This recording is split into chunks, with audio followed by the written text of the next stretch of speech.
ہے تراوی اور تسابی سے مزین خوب تر، سحر و افطاری کی برکت پا رہا ہے ہر بشر، دولت تقوی سے سب کا ہو گیا تازہ ایمان، بولے خوش ہو کر رضوان مرحبا ماہ بسم اللہ الرحمن الرحیم وَإِن طَائِفَتَانِ مِنَ الْمُؤْمِنِينَ اقْتَتَلُوا فَأَصْلِحُوا بَيْنَهُمَا صدق اللہ العلی العظیم وصدق رسولہ النبی الکریم۔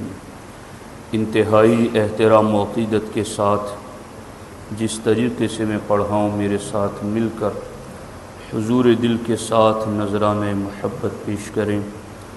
الصلاۃ والسلام علیک یا رسول اللہ، الصلاۃ والسلام علیک یا حبیب اللہ، الصلاۃ والسلام علیک یا نبی اللہ، وَعَلَىٰ آلِكَ وَأَصْحَابِكَ يَا نُورَ اللَّهِ صلی اللہ تعالی علیہ وسلم۔ دوستان محترم، اصلاح معاشرہ کے 9 قرآنی اصول، ان میں سے آج دوسرے اصول پر ہم آپ کے سامنے گفتگو عرض کریں گے۔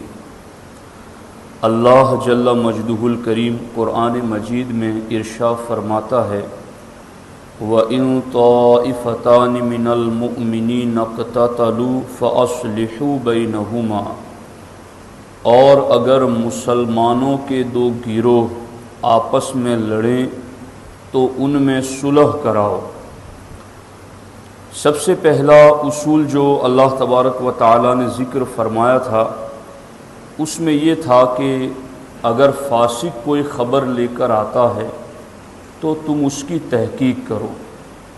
تو اگر تحقیق کر لی جائے تو بہت سارے جھگڑوں سے ہم ایسے ہی بچ سکتے ہیں، لیکن اس کے باوجود اگر بات پہنچ گئی، سچی بھی تھی اور جھگڑا ہو گیا، تو اب اللہ تبارک و تعالی ہمیں حکم فرماتا ہے فَأَصْلِحُوا بَيْنَهُمَا، کہ مسلمانوں کے 2 گروہ لڑیں تو اے ایمان والو تم ان میں صلح کراؤ۔ قرآن مجید میں اس صلح کا حکم کئی مقامات پر آیا ہے، میاں بیوی کے حوالے سے بھی یہ حکم آیا ہے۔ اللہ تعالیٰ ارشاد فرماتا ہے وَإِنِ امْرَأَةٌ خَافَتْ مِن بَعْلِهَا نُشُوزًا أَوْ إِعْرَاضًا فَلَا جُنَاحَ عَلَيْهِمَا أَن يُصْلِحَا بَيْنَهُمَا صُلْحًا وَالصُّلْحُ خَيْرٌ، اور اگر کسی عورت کو اپنے شوہر کی زیادتی یا بے رغبتی کا اندیشہ ہو، یعنی عورت کو ایسا لگے کہ میرا شوہر مجھ پر کچھ زیادتی کر رہا ہے، مار پیٹ کر رہا ہے، یا مجھ سے منہ موڑ رہا ہے، تو پھر کیا کرنا چاہیے؟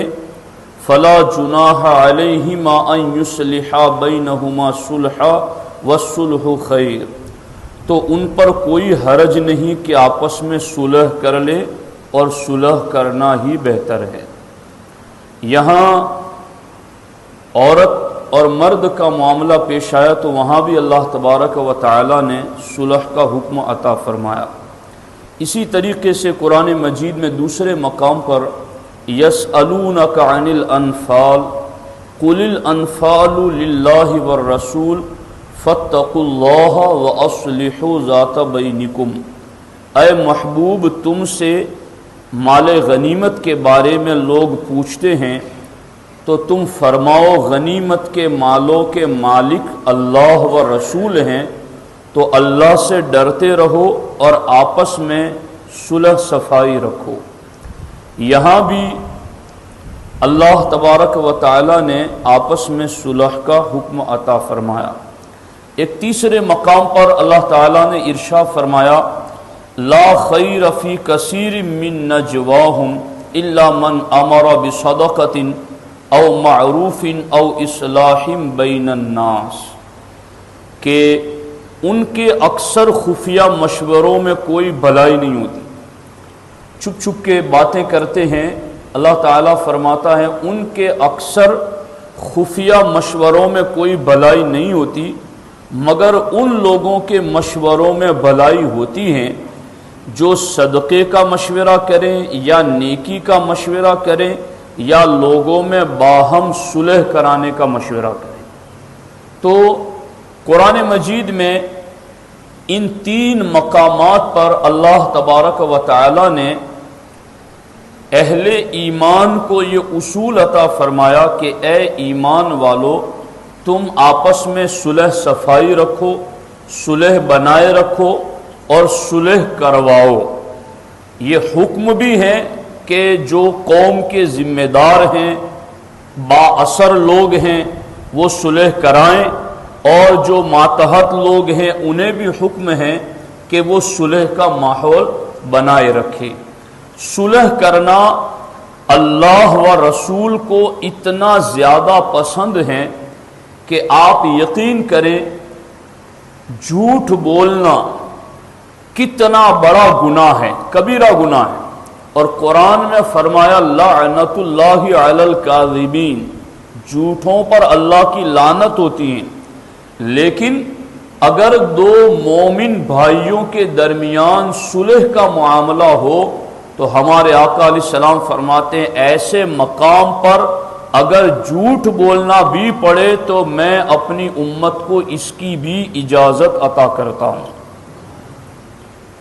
کہ ایک کے پاس جائیں اور کہیں کہ اس نے تجھے سلام کہا ہے، وہ تو تجھے اچھا سمجھتا ہے، تیرے بارے میں بہت اچھا گمان رکھتا ہے، اس کے پاس سے اس کے پاس جائیں تو کہیں کہ اس نے بھی تجھے سلام کہا ہے، تیرے بارے میں اچھی سوچ رکھتا ہے، حالانکہ دونوں کی طرف سے باتیں خلاف واقع ہوں، ایسا نہیں تھا، پھر بھی ایسا دونوں طرف کیا صلح کرانے کے لیے، تو ہمارے آقا علیہ السلام فرماتے ہیں اس نے گناہ نہیں کیا، اس نے یہ نیکی کا کام کیا ہے۔ تو صلح کرانا یہ اللہ و رسول کو بہت ہی زیادہ پسند ہیں۔ اس سلسلے میں چند حدیثیں آپ کے سامنے رکھتا ہوں۔ اللہ کے رسول صلی اللہ علیہ وآلہ وسلم ارشاد فرماتے ہیں جو شخص لوگوں کے درمیان صلح کرائے گا اللہ جل شانہ اس کا معاملہ درست فرما دے گا، اور اسے ہر کلمہ بولنے پر ایک غلام آزاد کرنے کا ثواب عطا فرمائے گا، اور جب وہ لوٹے گا تو اپنے پچھلے گناہوں سے مغفرت یافتہ لوٹے گا۔ یعنی یہ صلح کرانے والوں کو بشارت سنائی جا رہی کہ جو صلح کرانے کے لیے بڑھے گا، ادھر بات کرے گا ادھر بات کرے گا، دونوں میں بات کرے گا صلح کرانے کے لیے، تو ہر کلمے پر ایک غلام آزاد کرنے کا ثواب، اور غلام آزاد کرنے کا ثواب آپ جانتے ہیں کتنا زیادہ ہے۔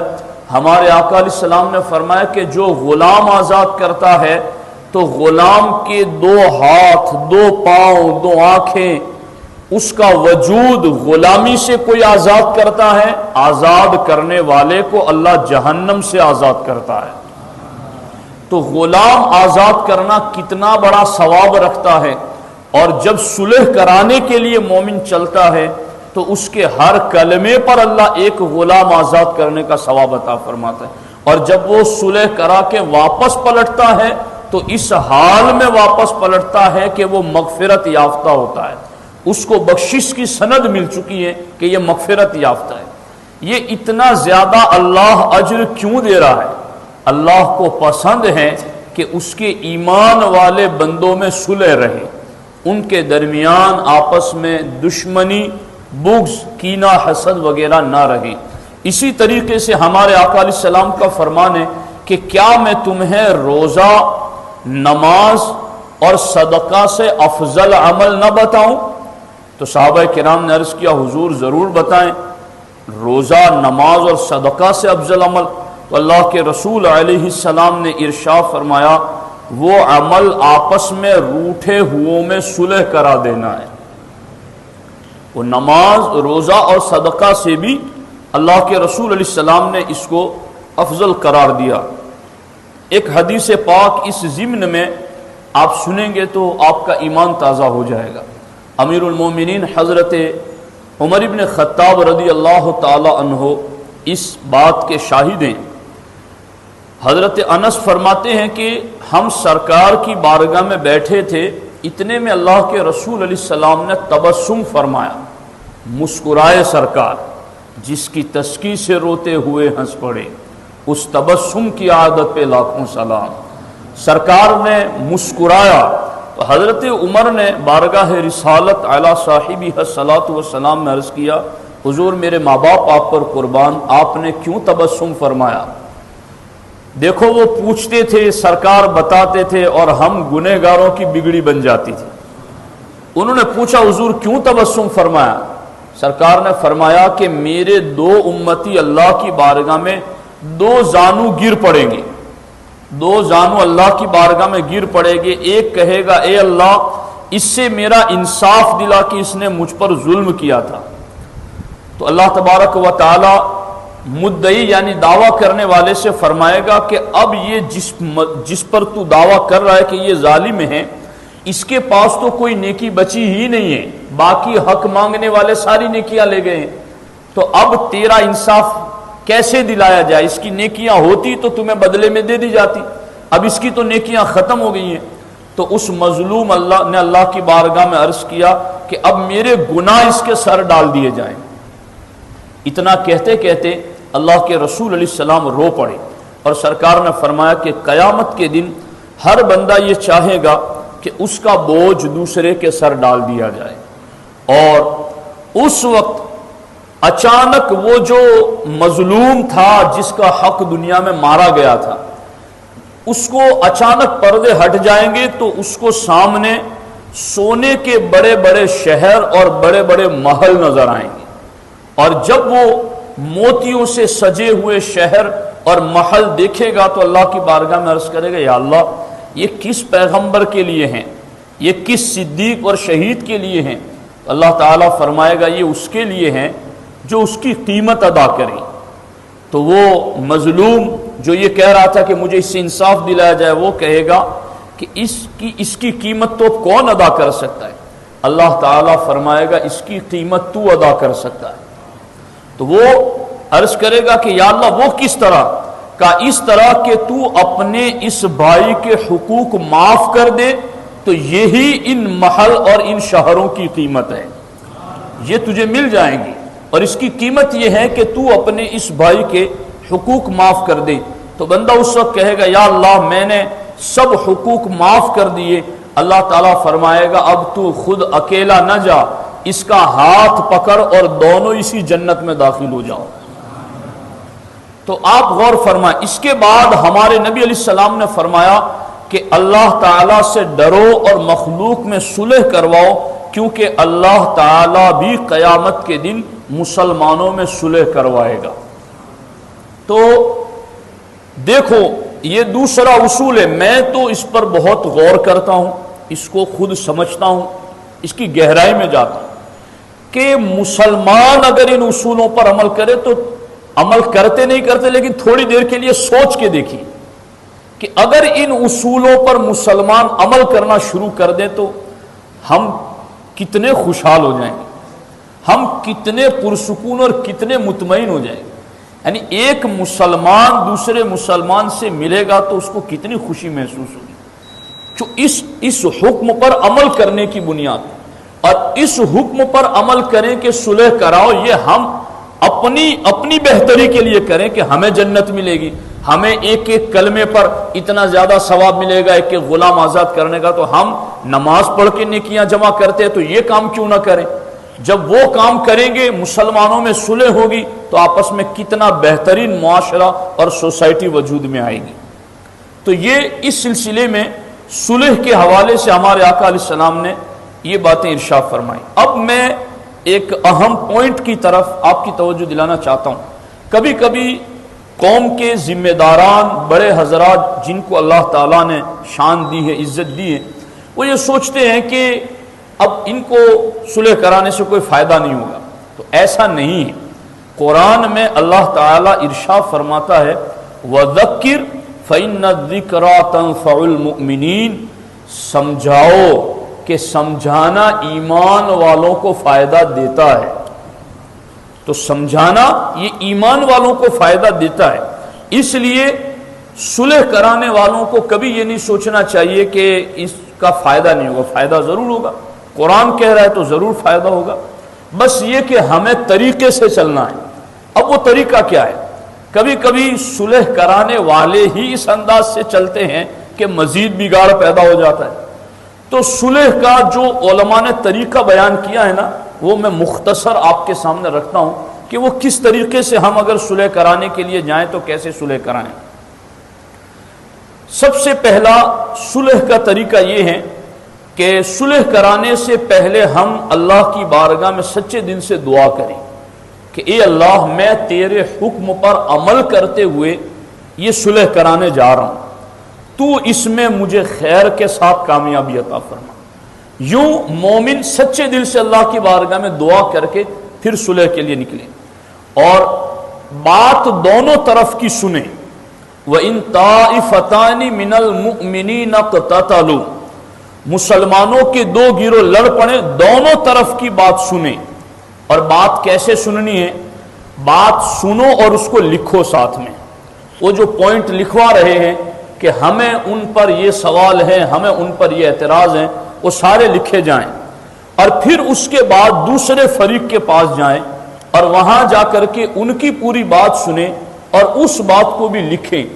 پھر دونوں باتوں کو شریعت کی روشنی میں پرکھنے کی کوشش کریں کہ یہ سوالات واقعی میں بنتے ہیں یا نہیں بنتے، یا یہ محض بدگمانی سے تعلق رکھتا ہے، یا یہ محض ایسے ہی اپنی طبیعت کی ناراضگی سے تعلق رکھتا ہے.